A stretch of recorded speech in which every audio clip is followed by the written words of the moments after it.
video. Can you repair your kidneys if you only eat this plant-based protein? And also, does rice spike your blood sugar? And also, can you take sodium bicarbonate if you are trying to limit sodium? Catherine here, I'm a doctor of natural medicine, and today we're diving into your questions. As always, I've received plenty of interesting ones about the renal diet and the supplements that actually help protect the kidneys. You know, doses, combinations, and all the nitty-gritty details you guys want to know more about. So let's start with a very interesting question.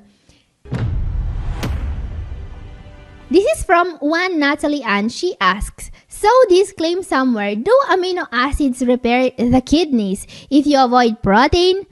Someone smart, please answer. Thank you, Natalie, for this question. Amino acids are actually a very important aspect of the renal diet, and everyone should know about them. So, can you repair your kidneys by taking amino acids, and how does this work? Well, first of all, yes, many patients do need amino acid supplementation in order to protect their kidneys. And that's not just my opinion. It's the actual rule book for kidney disease management saying that, as you can see. But what amino acids should you get? Not all amino acids are created equal. There are actually two types of amino acids that have been used in medical literature to help protect kidney function. First up, we have the regular old cheap essential amino acids, or EAAs. These are basically the same amino acids bodybuilders take. And while, most CKD patients aren't trying to bulk up for Mr. Olympia, these amino acids do actually have some kidney protecting properties. In fact, in this recent study, kidney disease patients were able to avoid dialysis when they were started on a very low protein diet supplemented with essential amino acids, aka regular old amino acids. The interesting part here is that this approach also worked on patients with diabetes. Why is that important? Because diabetic patients are usually not supposed to go very low protein, just low protein. But now we know they can also go very low protein, which is great. Now, while the results of this study are incredible, essential amino acids are not the amino acids you should ideally take. In fact, the amino acids you want are called keto analogs, and these are special amino acids created to help kidney disease patients. As you can see from my table, they are even more effective than regular essential amino acids at protecting the kidneys since they don't contain nitrogen, a uremic toxin. So in short, yes, it's true. Amino acids really help. Once your very low protein diet is set up, add keto analogs to your regimen. This is how you protect your kidneys. If you can't find keto analogs, or your doctor won't prescribe, or they are too expensive, consider essential amino acids. But remember, amino acids only help while on a low or very low protein diet. Okay, another question about protein. Hey Catherine, are you saying that plant-based protein is the only safe protein? Should we eat beans and nuts instead of meat? I already eat cashews and walnuts daily. Oh, walnuts and cashews are solid choices. Walnuts are super rich in omega-3s, more than most other plant-based foods. And cashews are rich in selenium and zinc, two of the most important antioxidants for kidney health.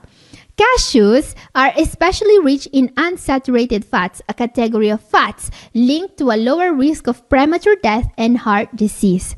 The only downside of cashews, they are particularly rich in protein even compared to other nuts. So that's a good thing, right? I mean, it's plant-based protein, so it should be safe. Well, yes and no. First of all, plant-based protein is not acidifying like meat and dairy, for example, and that's great. It also doesn't come with all the phosphorus of animal-based protein. However, there is still a downside. Plant-based protein still generates nitrogen waste. I mean, not as much as animal-based protein that creates also a lot more toxins like picracyl sulfate and indoxyl sulfate. What to do then? Well, you can eat walnuts, cashews, and other sources of plant-based protein, but in moderation. So in short, limiting your intake of protein is the most important part of the renal diet. And while it's impossible to completely avoid protein, it's true that plant-based protein is the only safe protein. Next question. This is from Antonia Mekgi, Movie Products. She asks, I have been taking a vitamin D with vitamin K2 in it. Do I need to change it? Okay, thank you, Antonia. Great question. So, what's the deal with vitamin D and kidney health? This vitamin is crucial for protecting your kidneys. Low vitamin D levels are very common, especially in winter and in people with a darker complexion. But frankly, I've also seen pale-skinned people living in California who still have low vitamin D. So, don't take for granted your vitamin D. Why does this matter, you ask? If you care about your kidneys, you should make sure you are never deficient in vitamin D. Low vitamin D levels are linked to proteinuria and kidney damage. And the good news? There's a simple test to check your levels. It's called the 25-hydroxyvitamin D test. And more doctors are finally ordering it even in people without ESRD, which is shocking considering they usually only order tests after your kidneys have already filed for early retirement.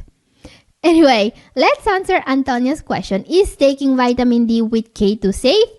Short answer, yes. Not only it is safe, but it's actually a good idea. I mean, as long as it's in moderate doses.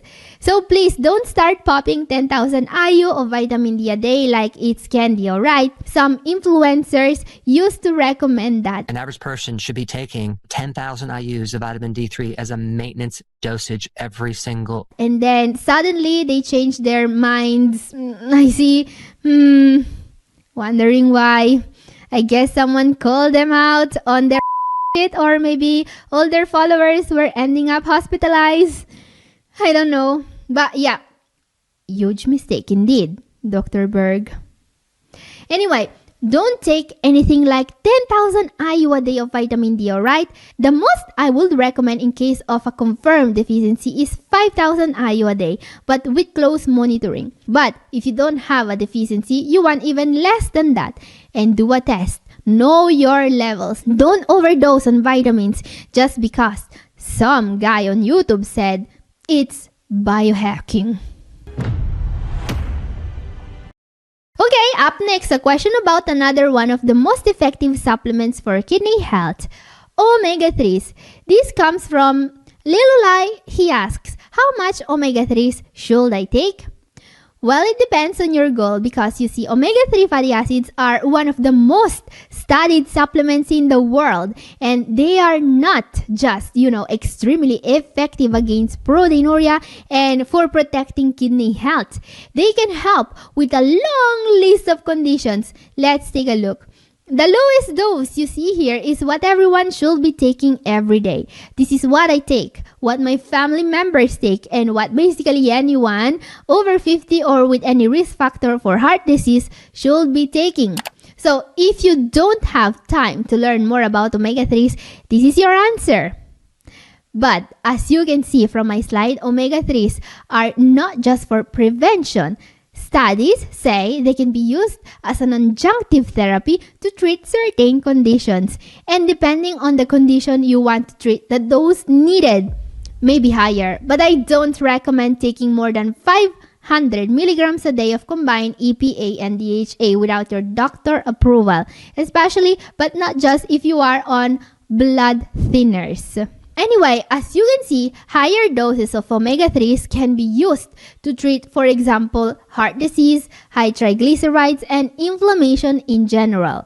By the way, I know that a lot of people watch me from Italy. If you are one of them, remember that you can get omega-3s from your doctor for free, aka at the taxpayer's expense. If you have very high triglycerides, or if you had a heart attack, or if you are at risk for cardiovascular disease.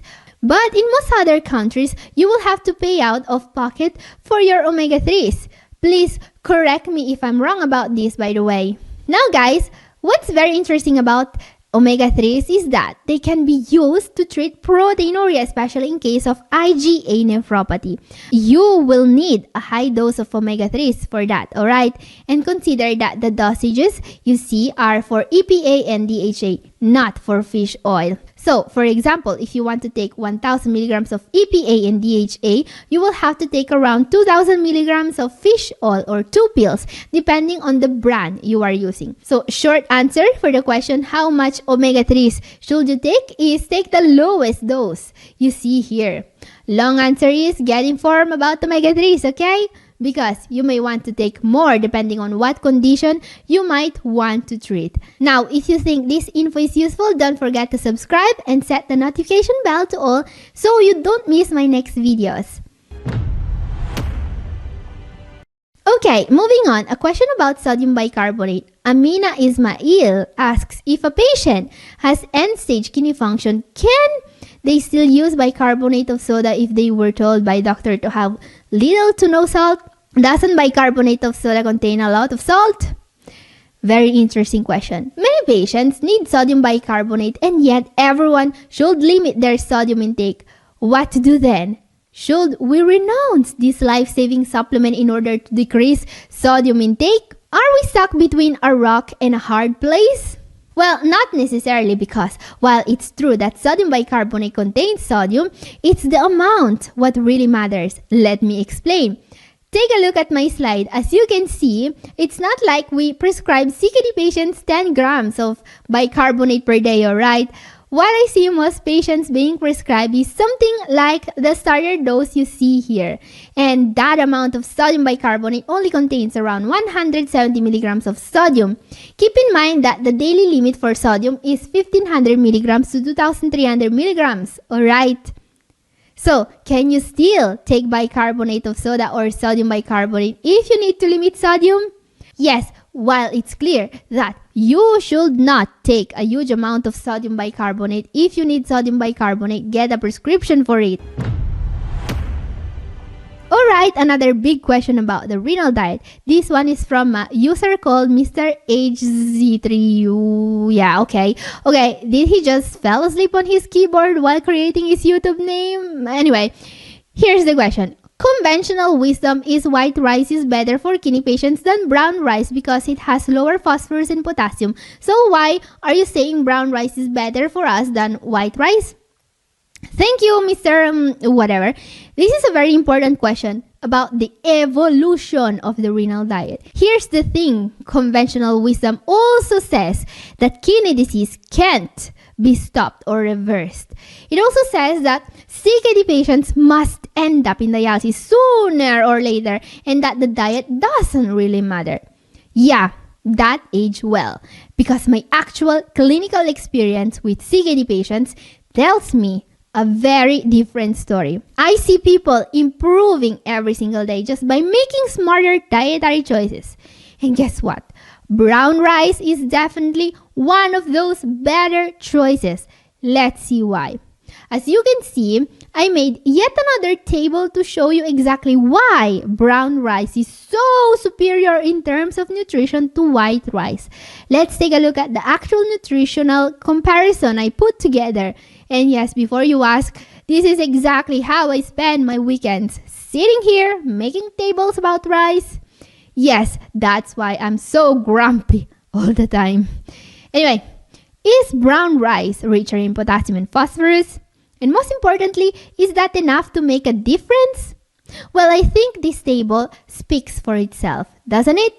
So, which one should you eat, brown or white rice? Let's look at the numbers, potassium levels, phosphorus levels.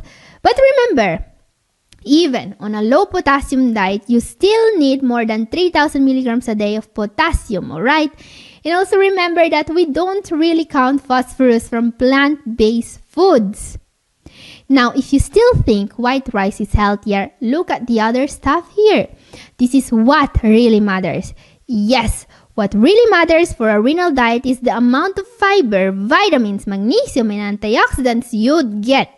And yeah, that's why most of my patients get recommended brown rice as a daily staple, and very few of them get recommended white rice. Actually, I mostly recommend white rice to patients that are severely underweight and need a safe staple food to add more calories every day, even if it's not rich in nutrients. So in short, is it true that white rice is superior to brown rice for CKD patients? Nope. Not at all. Remember, when it comes to rice, here's the rule. When in doubt, go brown. Okay, let's move on. Another question about rice. Because, yep, apparently we're turning into a rice appreciation channel now. Anyway, this question is coming from Coran Daniels, who asks, question, doesn't rice turn to sugar, which spikes blood sugar? Oh, wow! 2 dramatic ellipses. That's how you know it's serious. By the way, all these rice questions are because I recently made a video about a very innovative rice from Japan, which has been proven to really make a difference in slowing down kidney disease progression. Watch that video if you miss it. It's up here. Anyway, let's answer the question. Does the rice you eat turn into sugar? Yeah, of course, all carbohydrates turn into sugar. That's literally how the body uses them. So, should we just banish rice from existence? Well, let's ask internet influencers what's the alternatives. What should we eat instead? Maybe fats? Oh, great idea, except, fats cause inflammation and clog the arteries. Seed oils? Well, those are fats too, and according to the internet, they are basically pure evil in liquid form. What's left? Protein?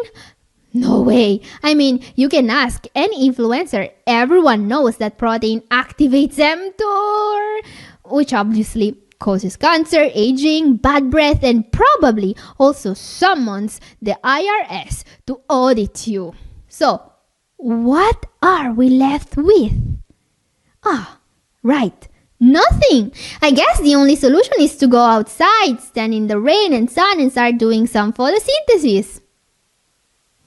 Or, just hear me out, maybe we could all stop listening to influencers swabbing nonsense on the internet. Here's the truth about carbs and blood sugar. Yes, carbs turn into sugar, but does that automatically make them bad?